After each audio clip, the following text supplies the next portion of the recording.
Hi, പുതിയൊരു വീഡിയോയിലേക്ക് സ്വാഗതം. ഈ വീഡിയോ ഹെയർച്ചിനെ കുറിച്ചല്ല, നമ്മുടെ സ്പർശ ഗോൾഡിനെ കുറിച്ചാണ്. അപ്പോൾ കുറച്ച് ദിവസങ്ങളായിട്ട് സ്പർശ ഗോൾഡ് പൂട്ടി, അല്ലെങ്കിൽ സ്പർശ ഗോൾഡ് പറ്റിച്ചു, ജനങ്ങളൊക്കെ കാത്തിരിക്കുന്നു. പിന്നെ ഇവൻ്റെ വാട്സപ്പ് ചാനലിൽ തിരിച്ചു വരുമെന്ന് പറയുന്നുണ്ട് എന്നൊക്കെയുള്ളൊരു ഞാൻ 2 വീഡിയോ ഒരു 5-6 മാസം മുമ്പേ തന്നെ ഇട്ടിട്ടുണ്ടായിരുന്നു. ആ വീഡിയോകളൊക്കെ ഇപ്പോൾ ആൾക്കാർ തിരഞ്ഞു പിടിച്ച് കാണാൻ തുടങ്ങിയിരിക്കും. അപ്പോഴാണ് മനസ്സിലായത് എന്തോ സംഭവിച്ചിട്ടുണ്ട് സ്പർശ ഗോൾഡിൽ എന്ന്. അപ്പോൾ ഞാനൊക്കെ ഇത് മുൻകൂട്ടി പറഞ്ഞിട്ടുണ്ടായിരുന്നു.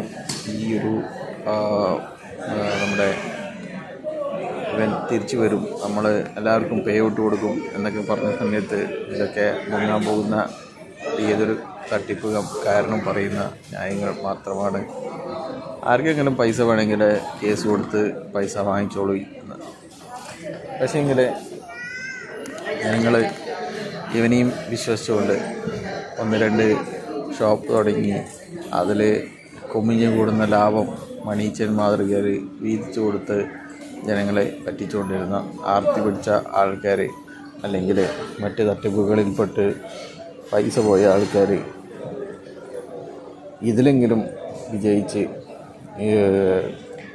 കോടിപ്പതിയാകണം എന്നൊക്കെ വിചാരിച്ചിരിക്കുന്ന ആൾക്കാർ ഇതിൽ പൈസ കൊണ്ടിട്ട് ചുരുങ്ങിയത് 1000 കോടിയെങ്കിലും ഇവർ തട്ടിച്ചിട്ടുണ്ടാവും. കേരളത്തിലെ ജനങ്ങൾ, അത് കണ്ണൂർ, കോഴിക്കോട് ജില്ലയിലെ ജനങ്ങളാണ് കൂടുതലും ഈ തട്ടിപ്പിൽ വീണുപോയിട്ടിരിക്കുന്നത്. എന്നാൽ ഈ ഒരു സംഭവം ഇപ്പം അവസാനം നമ്മുടെ മുതലാളിമാർ, സഹോദരന്മാർ മുങ്ങിയിരിക്കുകയാണ്. ഞാനിവരുടെ ഈ വാട്സപ്പ് ചാനൽ ഞാൻ ഇടയ്ക്കിടയ്ക്ക് നോക്കാറുണ്ട്. അപ്പോൾ അതിൽ പറഞ്ഞിരിക്കുന്നത് ഞങ്ങൾ തിരിച്ചു വരും, കാത്തിരിക്കാൻ എത്ര ആളുണ്ട് എന്ന് ചോദിച്ച സമയത്ത് അതിൽ ഭൂരിപക്ഷം ആൾക്കാരും കാത്തിരിക്കാൻ റെഡിയാണ് എന്നാണ്. അപ്പോൾ പുതിയ തട്ടിപ്പ് പുതിയ പേരിൽ വരും. അപ്പോൾ അതിനും കാത്തിരിക്കാൻ ആൾക്കാരുണ്ട് എന്നുള്ളതാണ് ആശ്ചര്യം. അപ്പോൾ പറഞ്ഞു വരുന്നത്, അപ്പോൾ ഈ ഒരു വാർത്ത വന്നേ പിന്നെ ഉടമകൾ മുങ്ങി, നിരവധി കേസുകൾ രജിസ്റ്റർ ചെയ്യപ്പെട്ടിട്ടുണ്ട് എന്ന വാർത്ത വന്ന സമയത്ത് നമ്മുടെ ഹൈറിച്ചോളികൾ ആനന്ദ നൃത്തം ചവിട്ടുകയാണ്.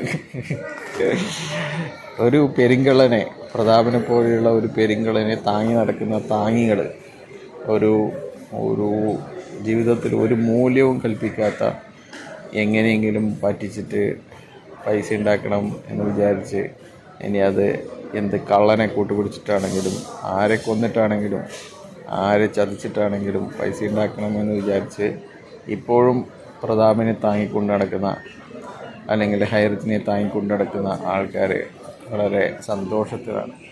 അവർ പറയുന്നത് ഇവരുടെ കമ്പനി പൂട്ടിച്ച വ്യക്തിയുടെ കമ്പനി പൂട്ടിയെന്നാണ്. അവർ പരാമർശിക്കുന്നത് ഇവരുടെ കമ്പനി പൂട്ടിച്ച റിട്ടയർഡ് SP വത്സൻ സാറെ കുറിച്ചാണ്.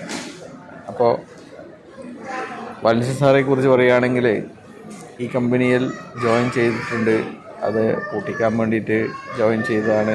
പക്ഷേങ്കിൽ അദ്ദേഹത്തിന് പൂട്ടിക്കാൻ അവസരം കിട്ടിയിട്ടില്ല എന്നാണ്. അതിനു മുന്നേ തന്നെ ഇത് പൂട്ടുകയും അദ്ദേഹം വളവട്ടം പോലീസ് സ്റ്റേഷനിൽ അദ്ദേഹത്തിൻ്റെ പരാതി നൽകുകയും അങ്ങനെ അദ്ദേഹം നിക്ഷേപിച്ച പണം മുഴുവൻ വളവട്ടം പോലീസ് സ്റ്റേഷനിൽ ഉടമ വന്ന് അവർക്ക് പണം തിരികെ കൊടുക്കുകയാണ് ചെയ്തിരിക്കുന്നത്. അല്ലാതെ ഹൈറിച്ചോളികളെ പോലെ അവരെ പറ്റിച്ച ആൾക്കാരെ പൂജിക്കാനും ദൈവമാണെന്നും നമ്മൾ പണിയെടുത്തുകൊണ്ട് അവരെ പോറ്റുമെന്നും ഒക്കെ പറഞ്ഞ് വീരവാദം മുളക്കാനൊന്നും അദ്ദേഹം നിന്നിരുന്നില്ല. അദ്ദേഹത്തിന് നഷ്ടപ്പെട്ട പണം പോലീസ് സ്റ്റേഷനിൽ കംപ്ലയിൻറ്റ് രജിസ്റ്റർ ചെയ്യുകയും ഉടമകൾ അവിടെ വന്ന് എത്രയാണോ നിക്ഷേപിച്ചത് അത് മുഴുവൻ നൽകുകയാണ് ഉണ്ടായിരിക്കുന്നത്. അപ്പോൾ അങ്ങനെയായിരിക്കണം ഒരു തട്ടിപ്പ് കമ്പനിയിൽ ജോയിൻ ചെയ്താലും നമ്മുടെ പണം നമ്മുടെ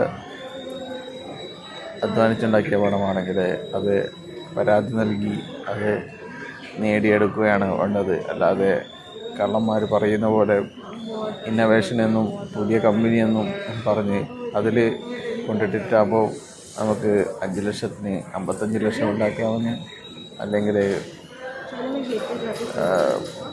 1 കോടി ഇട്ടാൽ 10 കോടി കിട്ടുമെന്നും ഒക്കെ വിചാരിച്ച് ഇപ്പോഴും സ്വപ്നം കണ്ടിരിക്കുന്ന കള്ളന്മാരെ താങ്ങിക്കൊണ്ടിരിക്കുന്ന ആൾക്കാർ ആയി മാറാതിരിക്കുക. നിങ്ങൾ ഇനി സ്പർശ ഗോൾഡിലും പണം പോയിട്ടുണ്ടെങ്കിൽ പരാതി നൽകുക എന്ന് മാത്രമേ പറയാനുള്ളൂ. ഒരു നിയമവ്യവസ്ഥയിൽ വിശ്വസിക്കുന്ന ആളാണെങ്കിൽ നിയമം എന്താണോ പറയുന്നത് അതുപോലെ നീങ്ങുക. അല്ലാതെ എനിക്ക് തട്ടിപ്പാടെന്ന് മനസ്സിലായി, പക്ഷേ എങ്കിൽ പിന്നെ പരാതി നൽകിയിട്ടൊന്നും പണം കിട്ടൽ ഈസി അല്ല. അതുകൊണ്ട് പ്രതാപനെ പൂജിച്ചാലോ പ്രതാപനെ സോപ്പിട്ടാലോ പണം കിട്ടുന്നുണ്ടെങ്കിൽ കിട്ടട്ടെ എന്ന് വിചാരിച്ച് നിൽക്കാതിരിക്കുക എന്നാണ് നിങ്ങളോടൊക്കെ പറയാനുള്ളത്. അപ്പോൾ എന്തായാലും ഹൈറിച്ചിലും സ്പർശ ഗോൾഡിലും പണം പോയവർ മൂഞ്ചി എന്നല്ല വേറെ എന്താണ് പറയുന്നത്. അപ്പോൾ അടുത്ത തട്ടിപ്പിൽ ഇനി എന്തെങ്കിലും പണം ബാക്കിയുണ്ടെങ്കിൽ അത് കൊണ്ടിടുക, നശിപ്പിക്കുക. നിങ്ങളൊന്നും ഒരു കാലത്തും പഠിക്കാൻ പോകുന്നില്ല എന്നുകൂടി പറഞ്ഞ് അവസാനിപ്പിക്കുന്നു. Okay, by.